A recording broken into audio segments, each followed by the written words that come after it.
basketball history. And I am speaking to you from Kansas City with the December 20th, 2025 edition of This Day in This History. So we have some wonderful things we want to talk about today. And of course, today I'm wearing my Chicago uniform, Chicago American Giants uniform, because one of my first historic facts that I'm going to talk about is incurred with some, actually, a couple of guys who had Chicago connections. So I want to jump right in here. So if you're picking up this broadcast for the first time, just know that my name is Phil S. Dixon, and I'm an author and also a historian. So uh, thank you, guys.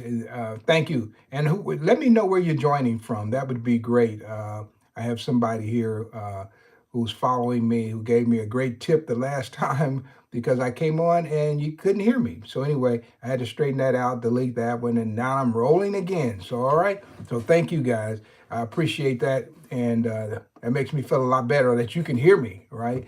So anyway, we're going to talk about a little bit of baseball. And he says from St. Paul, Minnesota. All right.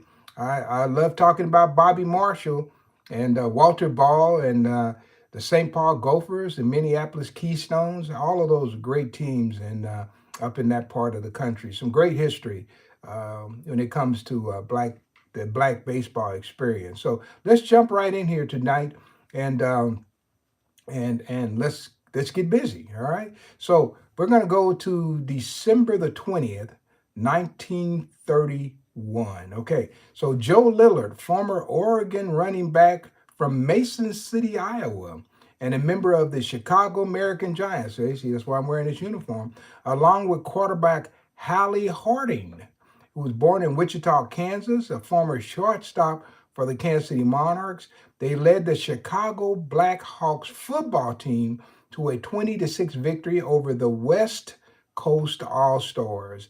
And the game was played before a crowd of 2,000 people.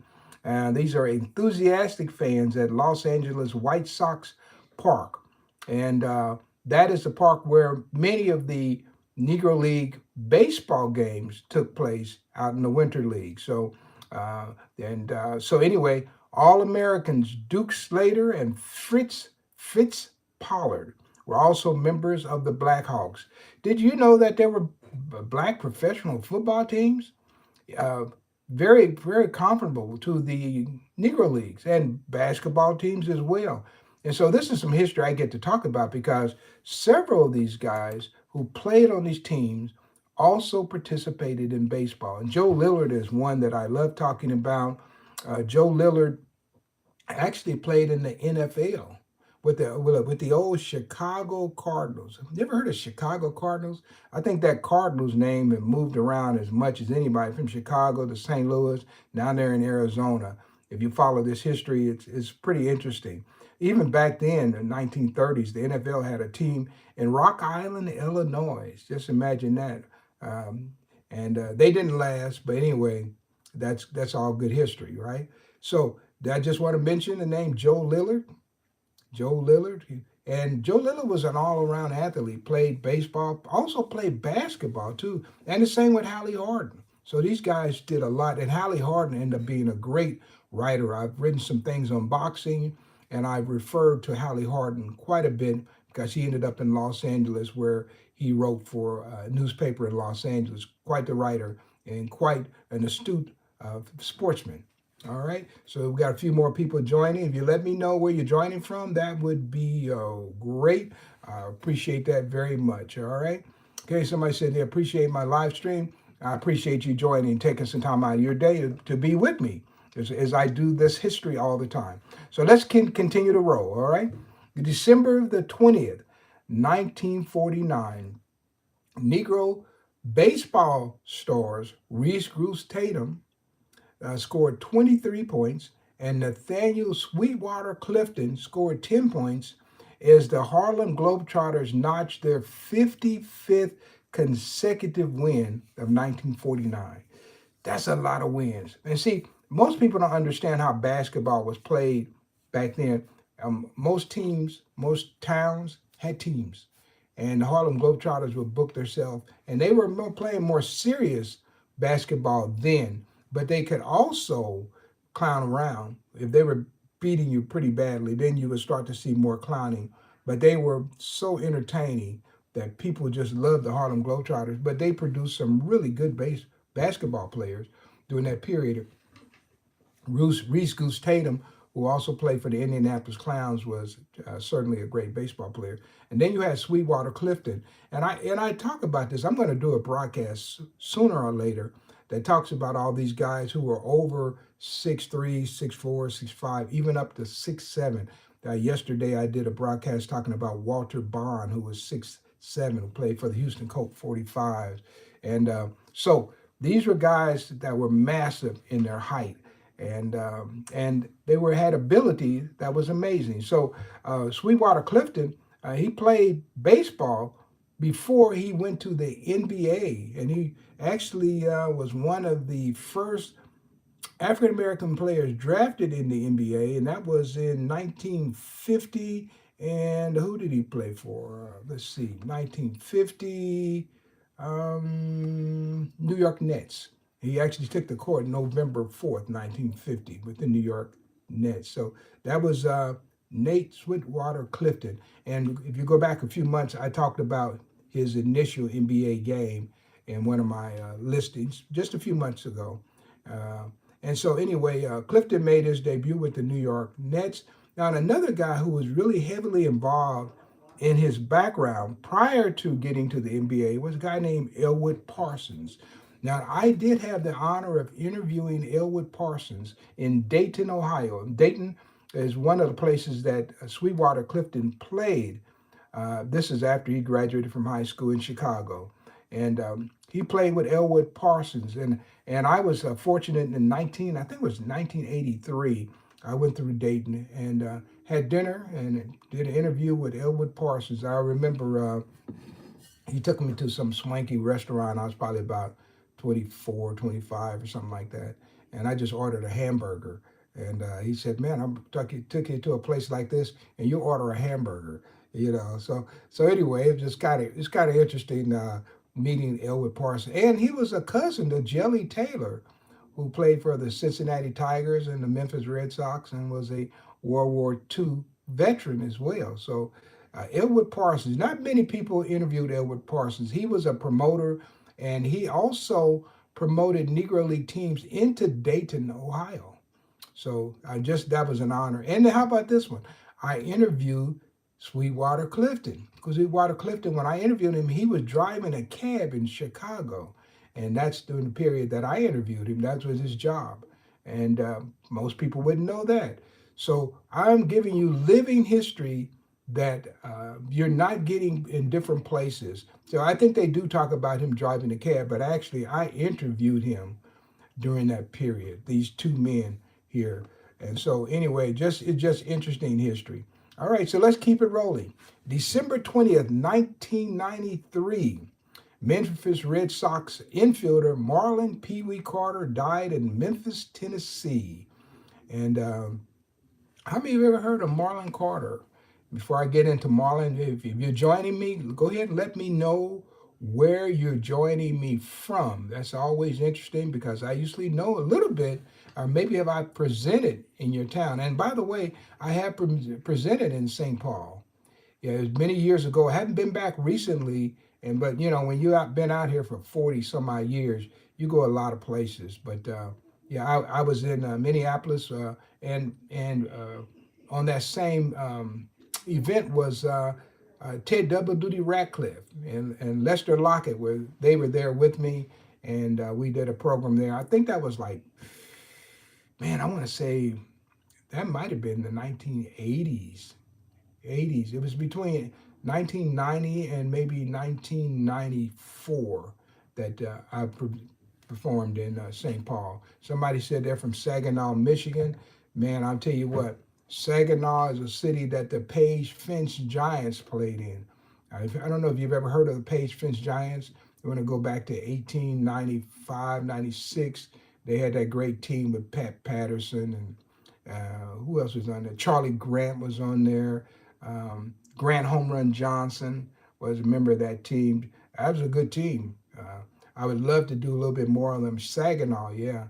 And one of my favorite pitchers, George Wilson, was also a member of that team. And Wilson, he was from Palmyra, Michigan.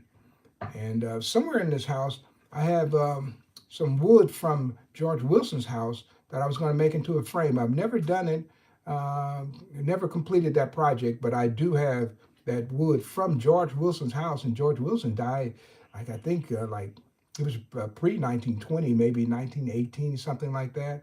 And he died in Kalamazoo at the mental hospital there. He was hit in the head with a baseball, ended up kind of being a sickly man. So that was George Wilson. But what a great left-handed pitcher he was.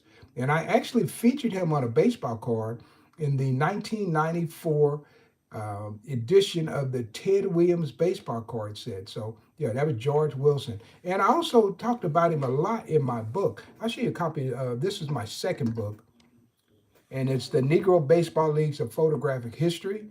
And I talk about many of these guys, the Page Fence Giants, and all that history that took place in Michigan many years ago. So if you don't have that book, that's a good book to have. It has over 600 photographs in it. So, all right then.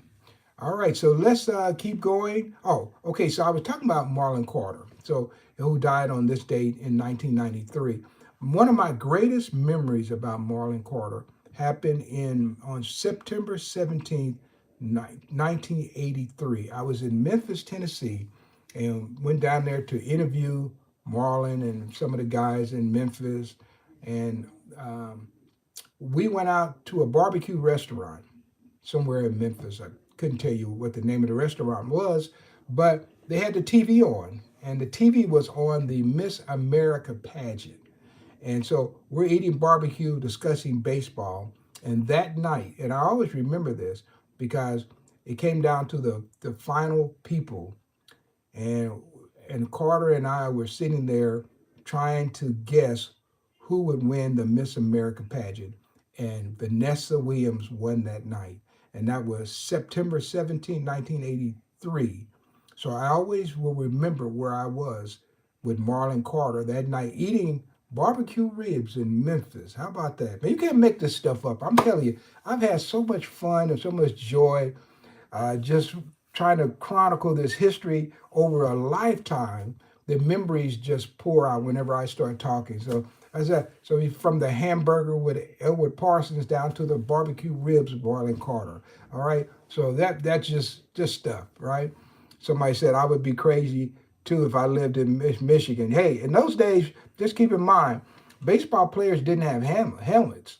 So you just came up to bat with your hat on. If somebody hit you with a baseball, it could be serious. And so you know the story about Carl Mays killing. Oh man, I'm going to say, oh shucks, can't think of the guy's name right now. Who played for Cleveland? I'll think of his name before I get out of this broadcast if I remember to go back to it. Yeah, but Carl Mays, he threw a pitch that actually killed somebody. So yeah, so and not a lot of ball players have died from being hit with pitches, but yeah, it's caused many ball players to suffer. All right, especially in the era of no helmet. And you can just imagine. You look at these guys playing now, and you see guys getting hit in the helmet, but at least they have a helmet, right? In the old days, your head was your helmet. How about that? So, all right, then, let's keep it going. We got it down here. Okay, that's Marlon Carter. Just got a few more. December 20th, 1983, Reggie Jefferson is traded to Seattle with infielder Felix Fermin and cash by the Cleveland Indians for infielder Omar Vazquez. Amazingly, this is Reggie Jefferson. Amazingly, this is one of those little trivia facts. He finished his major league career with a .300 average, right on 300. That doesn't happen too often. Usually above and beyond and below, whatever. He finished with .300 batting average. Now that's crazy right there. Somebody said they'd be crazy to live in Michigan. That's crazy right there to just finish at 300. So you can say, hey, I was a 300 hitter in the league, right?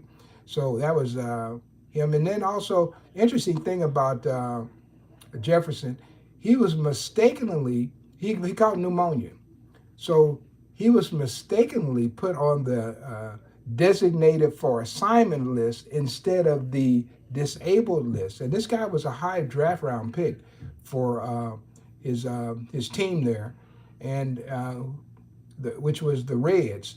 And he was from Cincinnati, and they were forced to have to trade him to the Cleveland Indians because they put him on the wrong list. Just imagine that, guys. And occasionally you'll find somebody that they kind of steal from another team. I tell you a good example of that. There was a guy named Eisenreich, Jim Eisenreich, who ended up playing later for the Royals. He originally came up with the Minnesota Twins, and he had Tourette's, but he was talking to himself, and basically the Twins released him because of mental issues. Well, he went and got some diagnosis. They figured out what it was, and they were able to get him medication. And I remember this time I was working for the Royals, and there was a guy who was a scout from the same hometown as Jim Eisenreich. And so he came to the Royals, and he told them that this guy is a great hitter and he's getting medication, and now he's not sick as they thought he was. They thought the guy was crazy because he was talking to himself. He would hear voices, and it turned out to be this Tourette syndrome. So they were able to steal this guy from Minnesota for $1. And he ended up playing and being a pretty good player for the Kansas City Royals. And he went on to play for other teams too. Now, that's a story that I know because I used to talk to the scout who was the one from his hometown. His desk was right next to mine. So I knew that story very well. Good story for real. Jim Eisenreich bought the guy for $1 because they thought that he was mentally ill. How about that? All right. So, okay. So we're just jumping right along here. So, guys, we'll get listed wrongly and get labeled strangely in baseball. All right. So here we go. My last one for today, the event that happened on December 20th, 2024. Rickey Henderson died on this date. We lost Rickey Henderson, a great athlete, in Oakland, California. This guy has a lifetime 3,055 hits, 297 home runs, 1,406 stolen bases. How about that? In 1982, this guy had a modern record of 130 stolen bases. Now, hey, this was in the days when they didn't have that extra large base that they're dealing with now. They had the smaller base, and he stole 130 bases. Can you imagine that? Man, wouldn't that make the game more interesting today? Everything about the game now is too fast that really bore me to pieces. They want to tell you how fast somebody's throwing because they can clock everything. And then in the highlights, if you go to watch the highlights of the day, typically what you're going to see is the home run highlight. You're going to see the home run highlight. So they're making the home run and how fast a person can throw is one of the two greatest elements of baseball. And for me, that's pretty boring because I know baseball is a game of inches, a game of strategy, and all of that is lost when you just point to how fast a guy can throw and then how many home runs a guy hits, that kind of thing. And everybody's waiting for the home run. But if you got that many home runs, a home run really isn't the most exciting play. I'd rather see somebody hit a ball and get a triple. I'd rather see it inside the park home run. That's more exciting. And so anyway, that's just me. I don't know if you agree with that or not. Maybe you don't. And by the way, guys, if you're listening to me and you're picking this broadcast up, late, you're hearing in a rebroadcast, go ahead and subscribe. We're building up a network here. We're building up a baseball nation of baseball enthusiasts who really like to dig a little deeper. And at some point, I'm going to come on one night when we get enough subscribers, and I'm going to let you know in advance. And I'm going to have you shoot questions at me, and I'm going to answer them in real time. No matter what the question, I'm going to have you shoot it at me, and then I'm going to use my experience, which will, in January, is going to be 46 years, right? And I'm just going to fire back as quickly as you could ask me the questions, all right? So we're going to do that, but maybe I'll wait till I get around 500 subscribers, and there's some people who still listen, they haven't subscribed, but hopefully all of that will be rectified real soon. So anyway, that's Rickey Henderson. What's interesting is Rickey Henderson stole 100 or more bases 3 times in a season. One year he finished up right at 100. So yeah, just imagine that. He was an exciting player to watch. I saw him many times when he was with New York, especially when they used to come to Royal Stadium because I was a an assistant director of public relations. So I didn't miss a home game for 3 years. So I saw everybody who came in there, and because I had a job with the team in the front office, I would go down and interview people all the time. So I would go down and I used to talk to Kirby Puckett all the time, Al Newman when they came in from Minnesota. I used to talk to Elrod Hendricks and Frank Robinson all the time. Jerry Harrison, who was a good friend, talked to Harrison. And a lot of guys with Cuban or Negro League connections were the guys who I used to talk to. I remember going down talking to Wayne Terwilliger. He was a batting coach for Minnesota, and I had been doing some research on the House of David, and I went down and I noticed in my research that I had seen the name Terwilliger, and he said he was from. I don't know where it said he's from, but when I did my research, I found out that Wayne Terwilliger was from the same area, Michigan. So when the Twins came through, I hustled down to the locker room, and I said, "Hey, Wayne." I said, I was doing some research and found your name playing with the House of David. Is that you? Because Twilliger is not a common name. And he said, yeah, that's me. He said, how did you figure that one out? And I guess you tried to figure out how did this black guy just come out of nowhere and know that he played with the House of David? How did he probably wondered did I even know about the House of David? And so many things I'm talking to you guys about are things that I know that you would never think that I know. And these relate to the major leagues, the Negro leagues, the minor leagues. I could go on and on and on. So I want to thank everybody for joining. And one last thing on Ricky Henderson, and I'll probably post this picture. Ricky came a few years ago. The last time I saw him was in the parade at the Hall of Fame, the year that Buck O'Neil, I think it was 2022 maybe, Buck O'Neil was put into the Hall of Fame. I went to Cooperstown and Ricky was in the parade, and I did take a picture of Ricky. But before that, he was in Kansas City for an event the Negro League Museum put on. And by the way, I'm a co-founder of the Negro Leagues Museum here in Kansas City. But they put on this event.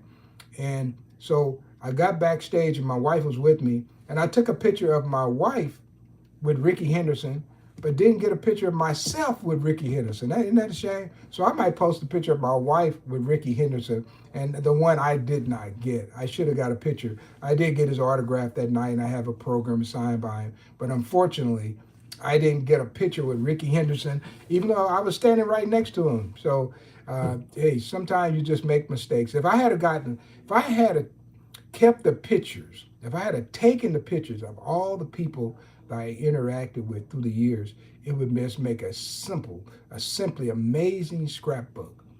And the pictures that I did get, I do cherish because I was able to get pictures with Minosa and Buck O'Neil and Connie Johnson, a lot of guys around Kansas City, and different people.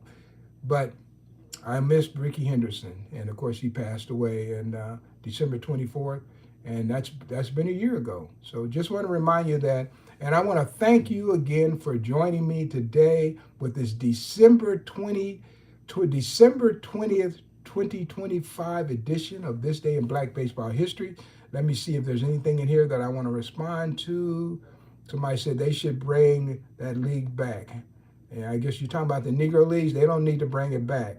Believe me, those guys worked hard. Chet Brewer used to tell me, he said, those were some wonderful days, but I'd rather have these. They talking about the modern times. Yeah, they went through a lot to actually play the game they loved, and they never made the money. And so, all right, somebody said, I remember them, Saginaw in Michigan, said, good times. What was it called? I'm not sure. Can you repeat the name? Not sure. I think maybe you're talking about George Wilson, who passed away in the hospital in Michigan. Maybe that's who you wanted me to talk about. All right. Okay, guys. So that kind of does it. Sir. All right then. So anyway, thank you, and I will be back tomorrow, man, with December 21st edition. We're pulling right up on Christmas, believe it or not, and so a lot of interesting basketball games and football games happen on Christmas Day. Can you imagine that? So we're going to talk about some of those. So just hang in there with me. Be sure to subscribe, and guys, and let's keep this conversation going. And of course, this is Phil Dixon. And guys, once again, if you want to know a little bit about what I do, this is just one of my books that you can go and find. And this one is the Negro Baseball Leagues of Photographic History. It won a Casey Award in 1992. Maybe there's some 1992. How about that?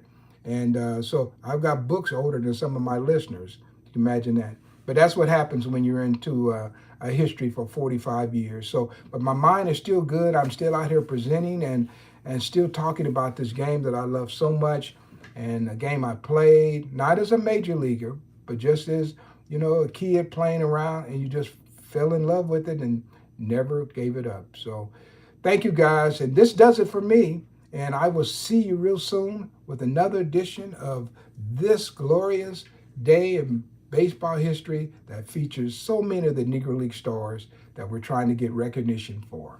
Thank you guys. You have a nice day. See you later.